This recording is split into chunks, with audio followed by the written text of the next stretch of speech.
আসসালামু আলাইকুম। এটা হচ্ছে আপনার 1000 বিএ আইপিএস। তো এটার সমস্যা হচ্ছে যে খুবই সামথিং একটা সমস্যা। এটার যে সকেটটা আছে আইপিএস এর পিছনের যে সকেটটা দেখতেছেন, এটা হচ্ছে যে একটা তার ছুটে গেছে। তো আমি এখানে ভালো করে খেয়াল করে দেখলাম যে সকেটের ভিতরে একটা টিকটিকিও মরে আছে। তো আমি সকেটটা ভালো করে খুলবে, দেখতেছেন, ভালো করে দেখেন, খেয়াল করেন, টিকটিকি একটা মরে আছে। তো এটা শর্ট থাকার কারণে আপনার অনেক সময় দেখা যায় আইপিএস ডিস্টার্ব দেয়। তো এটা ভালো করে আমি পরিষ্কার করে দিব, পরিষ্কার করে দিয়ে আপনার তারটা লাগাই দিব। আসলে বেশিরভাগই এরকম কয়েকদিন ফেলে রাখা কিংবা আপনার আইপিএসের যে পিছনের প্লাগটা আছে এটা খোলার কারণেও এরকম হয়।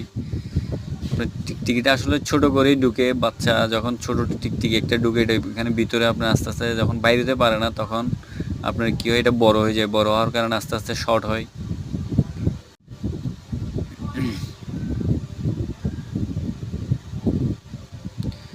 তো উপরের তারটা দেখতেছেন আমি ভালো করে সোল্ডারিং করে দিচ্ছি এখন।